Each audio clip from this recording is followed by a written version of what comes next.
So today guys, I'm going to show you everything that you need to know on how you can catch Pokemon and find Pokemon here on the AnubisMC server. So we're going to go through everything from how you can make your Pokeballs in the first place, things to take with you, as well as some general tips and tricks on catching and finding Pokemon. So let's get started. So the first thing you're going to need to do to get yourself prepared is to find yourself some apricorn trees like you see right here. Now these trees will be found throughout the wild, and you can see on top right here, this is a blue color, right? So if I right click this tree, you'll see here I get myself a blue apricorn. So go exploring and get a ton of those. And as you can see here, some people have started to farm them, and you can get all these different colors. So you've got all the different ones right there. So go ahead, get loads of those and bring them back to your base. Now, in order to farm these things for yourself so that you don't have to keep exploring for them and they're somewhere nearby, all you have to do is right click to place one in the ground. And at first it will look like that. Now it's just a waiting game, and there are 6 growth stages that it will go through before it gets fully grown like the ones up there. And then when it does, you simply right click every time there's a colour on top, take your apricorn and wait for it to regrow once again. Now before we get into the crafting recipes for the different types of Pokeball, what I want to say is on AnubisMC you can get some kits available to you. If you type in /kit list, it will show you what kits are available right here. So you've got your claim, your daily and your starter. Now in kit starter right here, if we open up this chest, it will show you everything that is in a starter kit. So it does include some Pokeballs, a Premier Ball, and also some Repel, which we'll come on to later, as well as some early game tools to help you out. Also on your kit daily right there, you get Ultra Balls, Great Balls, and Pokeballs from that. So it's definitely worth doing to get yourself started off with some Pokeballs. Okay, so making the Pokeballs for yourself. As I said, you get your apricorns, and then you want to turn them into these things. All right, so these are cooked apricorns. The way you do that is you place your apricorns into a furnace here, and you place some sort of fuel source. So I mean, it could be coal, charcoal, wood, anything like that. And you smelt them down, and you get the cooked acorns then from the normal acorns. You can see I've done this with all different colours. So you need to do it for whatever colours are what you're looking for the type of Pokeball you're trying to make. So now we'll go into how you actually make the Pokeballs, and then you'll know which ones you're looking for. So next, what you want to do is make yourself up a couple of items. First thing you want to do is place a stick in here and here like this, with some cobble around it just like this, to make yourself a stone hammer. Now just to say, this will also work for things like diamond, iron, all that sort of stuff as well, so you can get better hammers and they'll have better durability and things like that. The other thing you want to do is make an anvil, but not a vanilla anvil, a Pokemon anvil, or a Pixelmon anvil I should say, which is iron placed in this configuration here to give you an anvil like that, which will look like this. So, you've got your hammer, you've got your anvil. The next thing that you're going to want to do is go ahead and make up some of these things, which are Pokeball discs, and some of these things, which are iron discs. Now the iron discs are going to be turned into iron bases, and the Pokeball discs are going to be turned into Pokeball lids. So pretty straightforward how you do that. Now I'm going to show you guys the recipe for this. I just need to grab a couple of things. Okay, so we've 3 red cooked apricorns here. We can place them like this, and this will give us the Pokeball disc just like this. So then what we want to do is with iron ingots, we can place them 3 along like this, and this will give us the iron discs just like that. So that's how you make up your iron discs and also your Pokeball discs. Now, what to do with those? Well, I'm going to head over here to the anvil, right click to place one on the anvil, then hold down left click with our hammer. You'll see here that this Pokeball disc is going to go through a few different changes, and you get a little noise every time it happens. All you do is hold down left click until it will go back into your inventory. So it's gone from there, it's gone into here. We had 5 Pokeball lids before, we've now got 6. The iron base, or the iron disc, is the same thing that we're turned into the base. Right click to place it on your anvil, then hold down left click. Once again, it goes through different graphic changes, and also there are noises each time, and then then it will end up back in your inventory. So again, we have some of those already, so yeah, there we go, iron bases, right?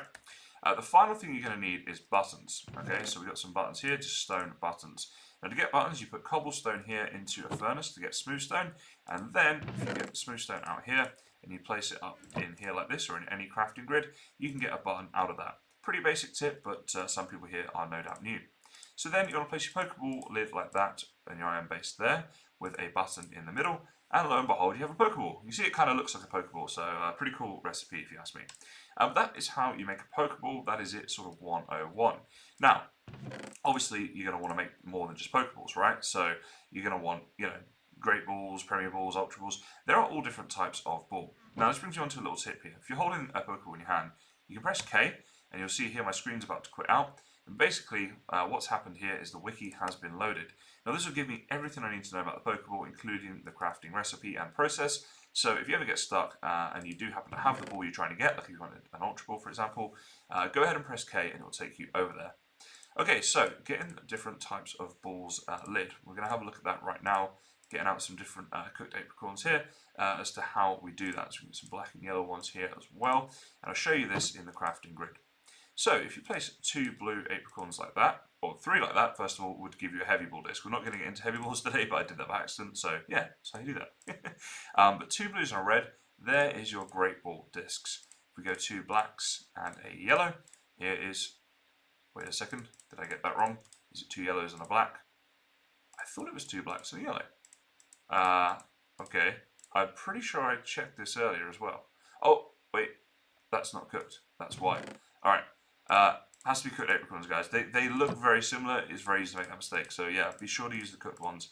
You get your Ultra Ball discs, okay? So yeah, that's how you make all your different bases. So there's more information on the wiki if you need the recipes and stuff like that, but this is essentially how it's done.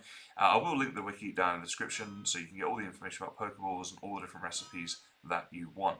But for early game, that's what you're going to want, right? It's Pokeballs, Great Balls, and some Ultra Balls. So you see here, I went ahead and put the lid on here and hit it. So now if we were to combine this here with the base and the button, then we can make the Ultra Ball. So basically you get these Great Ball, Pokeball disc things, you hammer them down until they become lids, and you use them with the iron bases that you've also hammered to make up the balls. So it's pretty intuitive, pretty straightforward hopefully, and you guys are getting that. And there you go, there's your Ultra Ball. You see here an Ultra Ball has a 2 times catch rate, a Great Ball has 1.5 times catch rate, and that's obviously all being compared to a Pokeball. Okay, so once you've got your Pokeballs in your inventory, you want to head out and go and find some Pokemon. You see, here's one right here. We've got a Pidove, or Pidove, I don't know. But flying around right there, so we could potentially try to catch that Pokemon. Oh, and look at this. Our tree has grown already. It wasn't that quick, and we got ourselves another blue apricorn. So, yeah, you can see why you want to plant them. Okay, so a couple of things to say before you go running off looking for Pokemon. First of all, when you're going to be battling to get Pokemon, you are going to be literally battling, right? Because you're going to need to injure the Pokemon to give yourself a better chance of actually being able to catch them. So because of that, you're going to want to heal them quite often. So we're going to talk now about how to heal your Pokemon. Now, what you're going to need is a healer. So this right here is a healer. And if I right-click this, you see that my Pokeball's on top spinning around, healing up my Charmander, who was already healed, but, you know, you get the point. So that's a useful item to have, and we're going to talk about how you can make one of those in just a second. But first, I just want to say, if you don't have the materials to make it, you needn't worry, because you can go /warp list like this, get your warps, go to your spawn warps, and head on over to the Poke Center. Now you can do this at any time, right? So if you're out in the wild, in the middle of nowhere, you can come over here, go ahead and, here we go, we can speak to these people, and they will heal the Pokemon for you, just like before. So the same as the healer, but just done through these guys. So obviously that is useful because, as I say, you can do that from anywhere. Then you can simply /home. Now, if you didn't see my previous episode, you can stand somewhere in the world and type /set home to set your home. You can also do a /del home to get rid of it. So with that being said, let me get some materials together and I'll show you the recipe if you do want to make your own one of these. Okay, so the first thing we're going to need to talk about are these aluminum ingots. Now, you get these from mining bauxite, which can be mined between Y levels 30 and 60. Now, your Y level is shown on the minimap just over on the right hand of the screen here where my mouse is right now.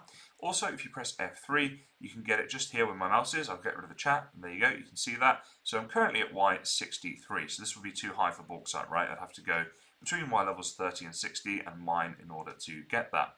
Now, once you've got that, you want to smelt it down by putting it in a furnace with a fuel source, and the output you'll get from that will be an aluminum ingot. So then you place that down on your trusty anvil, and we're going to hammer this. So you guys can see why making yourself an anvil early game is a very useful thing to do.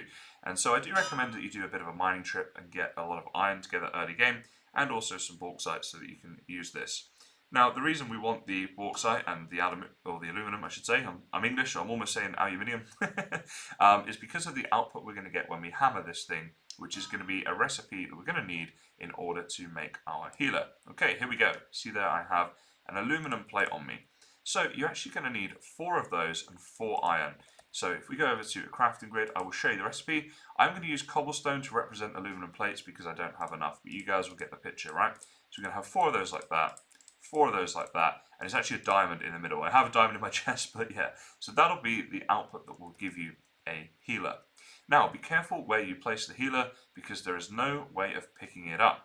If you break this thing with a pickaxe, you will get back one aluminum plate and that's it. So guys, place it somewhere that you're actually going to want to have it for a while. I've just put mine here for now because, yeah, why not, right? So when that's done, you obviously can come back to your base and heal your Pokemon, so having it near your /home is probably a good idea. Okay, so all of that said, how do we go and actually catch a Pokemon? Well, when you're running out, make sure you have your Pokeballs on you and your Great Balls and Ultra Balls and anything else that you may want. Oh, and you'll see things like this. I've probably already looted the one. So if I right click, it says in chat here, you've already claimed this loot. But be sure to keep your eye out for those because when you right click them, you can get some good loot. Now, right here we've got a level 15 Rattata. Is a little bit too powerful for us, potentially, right? I would recommend you fight Pokemon that are your level or lower early in the game. So on the left hand side, you see my Charmander. I have leveled him up a bit. He is currently a level 11, but a level 15 Rattata could do me some damage, and I don't want to die. So we're going to head off. Oh, is this one I haven't explored? Yeah, there we go. So we gone and got a TM48. Look at that. Okay, cool. So, you know, that's a move you can teach to Pokemon, and all of that will be explained in upcoming episodes. I will be making a tutorial series on here about all different things. Now, you can find Pokemon all over the place, right? And if you're looking for a specific Pokemon, best thing to do is head on over to that wiki, because Pokemon will spawn in different biomes at different times of day, and even weather conditions will affect them. So be sure that you check out exactly what conditions are required and where you want to be looking if you're looking for anything specific. If you're just like me at the moment, you're probably just going to be running around looking for different Pokemon that could be out and about. They will spawn in all the different biomes, as I said, but also don't forget to check the water. You will get Pokemon spawning in the water. It's definitely good to have a look at, you know, any water you come across and see what's in there.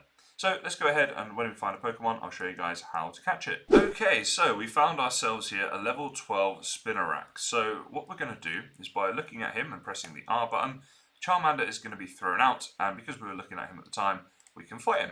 So I'm now going to use some moves on him to weaken him, like you see here, and that's probably going to be about enough. Obviously, like normal Pokemon, if you can paralyze or put your Pokemon to sleep, if you have Pokemon that are capable of doing that, your chances of catching them does increase. Similarly, the better the Pokeball you use, the better. And you can see here, you've got Fight, you've got Pokemon. If you want to switch Pokemon, you can try to run away, and you've also got Bag. So just like normal Pokemon for those of you who know about the game. So we're going to go to our bag, and obviously we're looking at Pokeballs today, but there are other things you can do, like battle items and things like that, potions, whatever you could use. But for now, it's Pokeballs, right? And we're just going to click the Pokeball, and that will throw it out. You see there's the graphic. So he's in there, and let's see what happens. So we're just waiting. Oh, he broke 3, and used Poison Sting. Okay, so it didn't work. So maybe we'll try another one here and see, because obviously it's a random chance. I've not had this graphic before. I think this is a slight glitch. Do not worry. We are still good. I'm still alive. And there we go. We captured him. We got XP. And I need to relog. A quick relog later, and we are back. And as you can see on the left-hand side of my screen here, we have a Spinarak. So now we might want to go to the healer, heal up Charmander, but also the Spinarak. And you see there's 2 Pokeballs on there. So there we go. They're healing up. And we are ready to go. Now, I want to talk to you a little bit about this item right here, which is the PC. But that is getting really annoying. Let's go ahead and turn this sound off. Don't like nether pause. So, the PC, guys, if we right-click that, it opens up this interface. And you can see I've already caught some Pokemon here before. So if we put Spinarak here, we can left-click with our mouse, pick him up, go ahead and put him in there. Or her, I should say. This is a female Spinarak. This is the male. This is a male level 12, we've got a female level 12. We have to get rid of one. I think we can get rid of this guy. So, if you want to get rid of Pokemon, left click on them, you're holding them, go to the trash can, and don't worry, you're not throwing them away, you're just releasing them back to the wild. It's almost like a breeding program. So yes, we'll release you, and we move that there. Now, if you have a full inventory of Pokemon, so that's 6 Pokemon, you have all 6 on you just like I do right now, and you're out and about, a few things to talk about. First of all, which one do you want to throw out? So the arrow keys, you see here, I'm scrolling through them. There's a blue dot behind the Pokemon that's moving right now, and you can go in all directions. So right now, if I was to press R, my Patrat, there we are, has come out. And I can press R again to retrieve him. Look at this, he's such a cool looking guy. Love that. Anyway, you press R again to retrieve him. but whichever one you're hovering over is the one that you will send out to do the battle. The other thing to say is if you've got a full inventory like that and you catch a Pokemon, it will go to the PC, which is why a PC is a useful item to have near your base like I've got.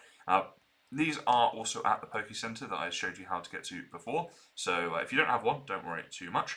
But let's go ahead and press K, and we're going to open up the wiki for this thing. And we're going to have a little look here. Oh, someone's talking to me in chat. We're going to say hello. I don't want to be rude. But the PC. Now, the aluminum plates that you saw before, we're going to need some more of those to make this thing. So that are these right here. You're also going to need some redstone dust. You need 1 redstone dust and also 1 redstone lamp. Now, let's have a little look here. What do we got on us? Do I have the glowstone for this? So you're going to need glowstone dust, basically. And I'll figure this out. I'll show you guys the recipe. Now again, this will be on the wiki, linked in the description. But in the inventory right here, if this was our aluminum plates, we're going to use cobblestone to represent them again. They're going to go down there like that. You want a glass pane up there, and I'll tell you how to get that in a second. A redstone dust here, and a glowstone dust, but a block of it there. So to get a block of glowstone dust, you basically need 4 glowstone dust like that in a configuration like this, and it'll give you 1 glowstone block. So again, it's linked in the wiki, but hopefully that kind of made sense. Apologies for rushing this episode slightly, by the way, guys. My microphone died, and I've just been behind on my recording schedule. I genuinely do apologise. I'm going to pick things back up. Please ask me any questions in the comments if something isn't clear, and I will do my best to answer. Also, on the left-hand side, all those Pokemon, if you do want to get rid of them, you press the O key, and it will just hide them. So you can have them or hide them, however you want to do that. Okay, so I think that's everything I wanted to talk about right there regarding the PC. In terms of getting glass panes, by the way, you just need to get sand, smelt it down in your furnaces to get glass, and then use that glass in this configuration right here, like this, and it will come up here to give you 16 glass panes for that. So you can see I used one before there, and go ahead and I made my PC. So just one final little tip here, guys, about catching Pokemon.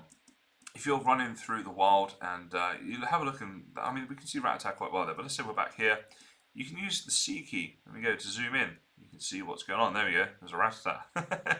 So C to zoom is going to be quite useful. So you simply hold down C. It will zoom in for you and show you what's going on in different places. Just thought that might be kind of useful to some people when you're looking for your Pokemon. So another thing I want to talk about is /vote. So type /vote into chat. Go ahead and click the link, and it will say about opening it, and just go yes. Trust me, it is safe. And then it's going to take you to a page, and we're going to go ahead and vote. So this, obviously, you're not going to see this for a second, but it'll be very explanatory when you're doing it yourself. Simply, when the page sort of comes up, it gives you a load of different links, and I'm just going to do one of them on cam now, the top one, which is Minecraft MP. So I put in my username, Kysen, into there, hit the I agree, and then vote. And sometimes it will ask you to do a capture to prove that you're human, and that sort of thing. We've gone ahead and voted, and it says right there, you received 1 vote crate. Okay, very cool. The vote crate, well, what are we going to do with that? Well, if you go to /warps like this, and we go here, we go spawn warps, we're going to go ahead and warp over to spawn, and I'm going to show you guys how you can use your vote crate keys, because they are useful, and you might get some useful loot from them, right?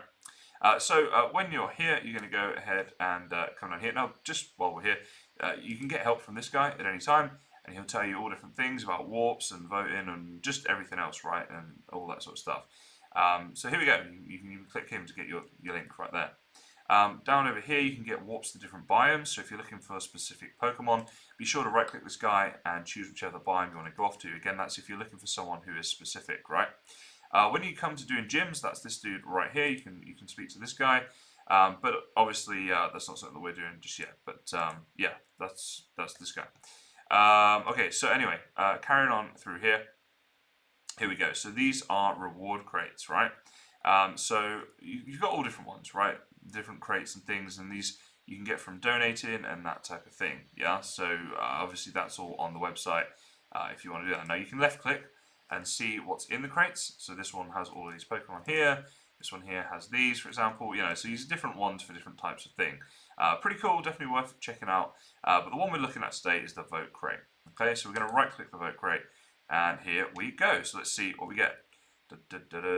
Now you see you can get Pokeballs and things in here as well. So, and there we go. We got 5 Ultra Balls from that. So that's why voting is going to be awesome, guys. Because let me have a quick count about how many there are. I think there's about 8 links or something you can vote on, and you're going to get tons of keys and you're going to get tons of rewards 1, 2, 3, 4, 5, 6, 7. I was so close. So definitely /vote, guys, and come here and do your voting. Definitely worth doing. So guys, hopefully today's episode wasn't too hectic. As I say, it wasn't meant to be too rushed. It just kind of became a whole thing with my microphone. I really do apologise for that. But, you know, hopefully it was okay. As I say, ask me any questions in comments and I'll do my best to answer. But for this one, that's about it. So as always, guys, thank you very much for watching and I'll see you next time.